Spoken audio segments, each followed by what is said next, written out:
কোনো আচরণ করা যাবে না যাতে কেউ কষ্ট পায়। ঠিক ওইভাবে খেলোয়ার মানসিকতা নিয়ে সবাই খেলে একটা সমঝোতার ভাবে, ঠিক আছে, যারা যেতে হারে কোনো ব্যাপার নেই, মানে খেলার স্বরূপ আচরণটা যেন দুজনের ভিতরে হয়, এমন এর বেশি কোনো বক্তব্য নাই। সময় শেষ, এখানে হাইট বড় কথা না, আমরা সবাই মানে আনন্দের জন্য আসছি। ঈদের পরে সবাই এক জায়গা হলাম, সবার সাথে সবাই দেখা হলো, এটা হলো বড় কথা।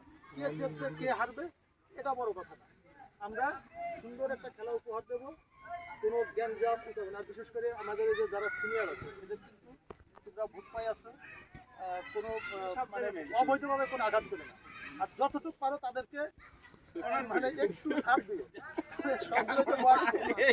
কবে খেলছে তার কোনো ঠিক নাই, আর বিশেষ করে এদের যদি এই মুহূর্তে যদি কোনো ইনজুরি হয় এটা কিন্তু সারানো খুব কষ্ট। এই জন্য তোমরাও যদি ঠকে যাও তাও আমার কথা যে এরকম কিছু করবা না যাতে আরেকজনের ক্ষতি হয়।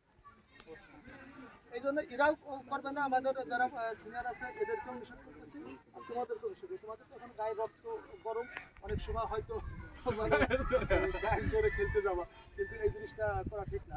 ওইটা করতে যায় দেখা গেলো যে একজন একটা দুর্ঘটনা করবে, তখন কিন্তু সারা জীবন ভুগতে হবে।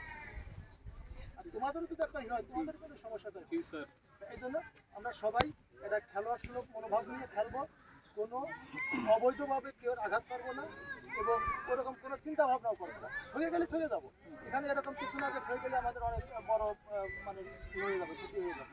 এটা জাস্ট একটা এসে আনন্দ করতে আনন্দ করে শুরু করি। ঠিক আছে,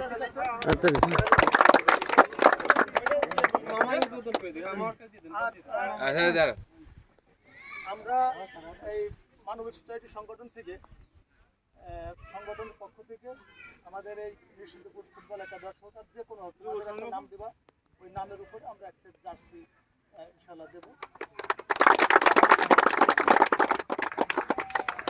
ঠিক আছে, আজকে খেলা নির্ধারিত সময়